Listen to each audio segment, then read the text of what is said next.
Welcome, everybody. It's Pitso the Toit and Tsepo Masilela, one of the best brains in football in South Africa. Ex-Kaizer Chiefs centre back. And we're going to need your brains in this one, Tsepo. We're talking Kaizer Chiefs. Sunday's game. Knocked out of the cup. A lot of controversy about the game. A lot of question marks. You and Farouk Khan and Grant de Schmidt on Sunday's review made excellent comments. We're going to take this one further. But what we're addressing here is this is a crucial time for Kaizer Chiefs management. That's what this show's about. Kaizer Chiefs fans are obviously not happy with the result, but what are Kaizer Chiefs management going to do after this? What we witnessed at the end of the game with the penalties, that leads us into a whole avenue of potential problems at the club. Are these two, Kaze and Youssef, good enough to take the club to where they want to go, to the Holy Grail? Or should changes be made? And when should those changes be made? And whose fault was it for this in this debacle? And if you look at this, the leading up to this game, Tsepo, Nabi, the way the Nabi problem was handled, wasn't handled well either. It was very grey. Is it his wife? Has he resigned?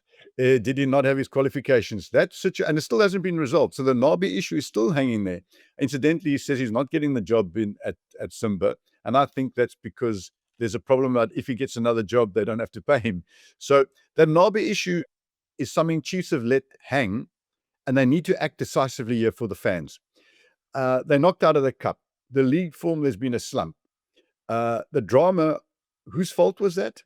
How are they going to address it? Do they let it go?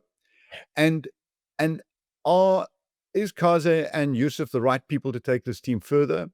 Is now the time to make a decision with the international break, or do they wait till December for the AFCON, where there's a big break, and make a decision then? Before we go further, guys, a lot to talk about. Please subscribe, like, and share. It's very important for the Google algorithm. We need your support. So, Tsepo, first of all, this situation that happened, do you blame the coaches? Do you blame the players or team management for this? Ox, you've got a central midfielder who, by the way, was voted man of the match by the fans, not wanting to come off the field. And you've got a goalkeeper who clearly wasn't told there's going to be changes, saying, what are you doing? What are you taking me off for? And he makes a save. A keeper just has to save to give you a good opportunity to win this. So whose fault is this? Players, coaches, and was it handled properly by the coaches? Maybe we can say it wasn't handled properly by the coaches. Part of that, yes. Sometimes, you have this, especially with goalkeepers and penalties, leading up to the game on a training, you have a clear picture. Some, they are pre-planned. And some things, listen, in football, you can pre-plan. But what if they've used all their subs, and they can't change the keeper? But if the keeper knows that it's pre-planned and we still have a sub, then the keeper has to go with a plan, because the plan is for the team to win. We're putting everyone, the team above everyone. So part of it, I think, also the players, man, you have to be, you have to act in a way that you are selfless, You put the team first, as I said, because the whole thing is about winning. Let's say they make those subs and we win. We're all happy. We're through to the next round. So it shouldn't be player above the team. That it's team first, then the players. So Tsepo, you've played international football for Bvuma, and you've played at the highest level in South Africa with Kaizer Chiefs, and you played in La Liga. So you've experienced the highest levels. First of all, in my playing day, I can tell you now, we didn't say yes, boss, to coaches. We stood up to what the coach said, because the coach had to earn the respect from us. And he had to, and once he earned that respect, that coach then had that authority to tell us, go through a brick wall for this team. Until that coach earned our respect, we could have a doubt about what he said. Now, the question is, what I saw happening there showed me players that either they don't respect the coach enough to jump for his decision, and you respect a coach by many manners, the way they handle themselves at training, the decisions they make. But by the same token, didn't those coaches show a lack of authority about how they handled the situation? And before you answer it, I want to ask you this question. You played under Stuart Baxter, the last man to win win a league title. He won 2 league titles for Kaizer Chiefs. Could this have happened under Baxter? Under Coach Baxter, no chance, no chance, Peter. The worst that could happen is he makes the decision. We can see you're sulking, but you're sulking walking out of the pitch. You can throw your water bottle or whatever, but you're outside. That decision that it takes, it stands. It's not going to be a case of you're going to wait 5 minutes before you decide what's going to happen. Because it's a game of emotions. Let's also, let's not take away the fact that football is a game of emotions, but you'll be sulking, walking out, either way, that decision, it's going to stand, you're not going to continue, as I know Coach Stewart, and as I said, Peter, we also see it in international football, in other games locally. Players, they're not happy being subbed, because as a player, you want to be on the field. You can be mad, but you will sulk outside because coach's decision has to be final. That's how a team has to be built on. It's not a case of it's the coach's fault or what. Still, that decision of the coach must stand. So, Tsepo, I agree with you, the coach's decision, but I think if the players respect the coach, they jump. If they don't respect the coach, they don't jump. And the Chiefs players didn't jump. But sorry, Peter. You know what? What's the thing about respecting a coach? It's that you can find yourself on the stand or training with the young boys. So hence I say, if you don't respect your coach, you can pay a huge price as a player. Hence coach's decision. He makes the match day squad. He chooses the first 11. I imagine there's guys that are not on the pitch. How angry are they? But they at home, you can't force yourself and take your bags because coach's decision. Whether you don't respect the coach, you will respect my decision. It's just that. Let's just take that one step further. The players understand that they're wearing a Kaizer Chiefs jersey, so they do respect the jersey. I'm pretty certain of that. But let's look at the Ntwari situation, because the best coaches have great preparation and great planning. There's no discussion about that. As a coach, the bare minimum is that your planning and your preparation has to be top class. Now, it is pretty much clear from Ntwari's body, his reaction, his body movement, that this wasn't a planned that he's coming off. Yes, it was surprised. Discussed with the player at first, especially the goalkeeping position. He's psyching himself up for penalties. He knows there's going to be penalties when there's last 3, 4, 5 minutes. He's psyching him up. He's obviously they've done their homework. And surely that coach would have sat down with him and gone, okay, if it gets to penalties, the goalkeeper coach would have sat down with him.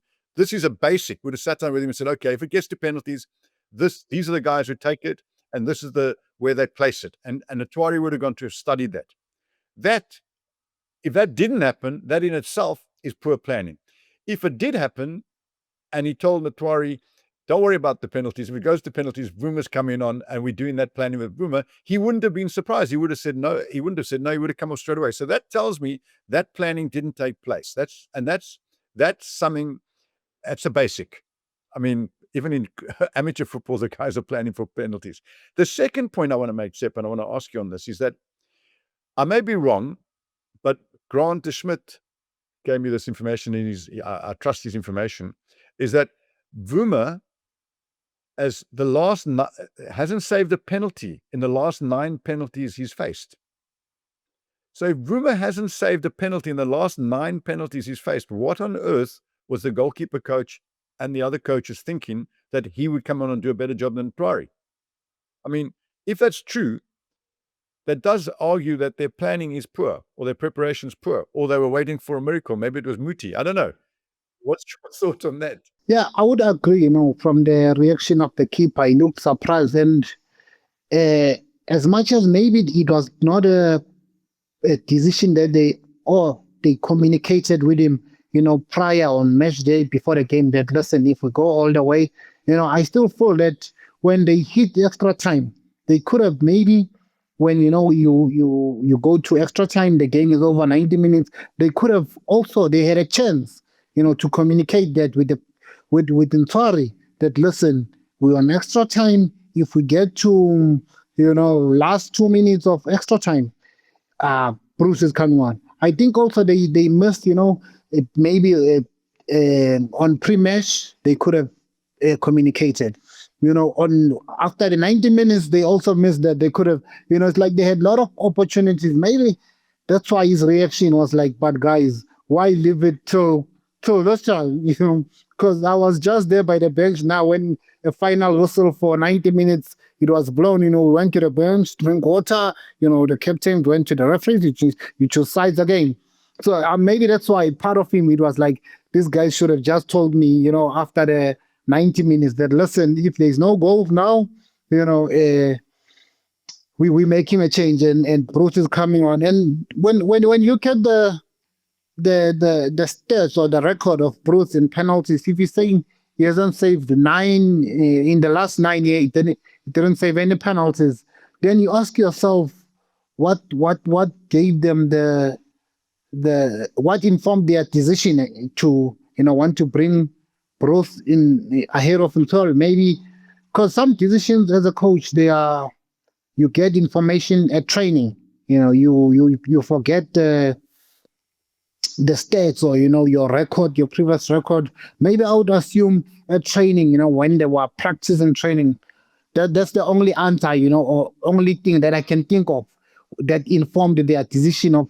If you look at the last night, he hadn't saved any of that, and today you feel like he's gonna be the hero. What informed the coaches? Maybe it's a training where we don't see anything. If it's the coaches and the team.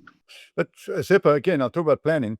Surely, if you knew you had a chance of coming to penalties, and you knew, and it was pre-planned that Bvuma was coming on, surely in the last 10 minutes of the second half of extra time, or the entire second half of extra time, you've got Bvuma stretching, warming up, jumping, getting the goalkeeper coach working at him so that he's completely flexible and in tune. Bvuma, as far as I can remember, I speak under correction, but because I was so surprised when I saw him, I only saw him warming up basically a minute or 2 minutes before the end of the game, end of the extra time.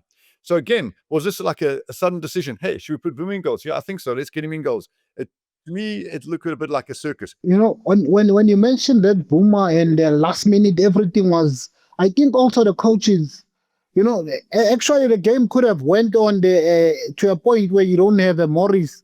It showed you how late they left their decisions.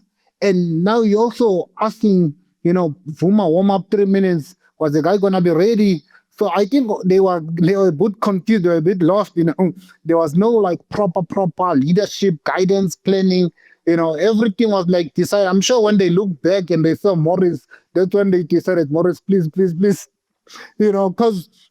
if you let it to a very last minute, there's a chance that the ball might stay in action until the final whistle. And then it shows you, our coach, but you are waiting for 100 and last minute.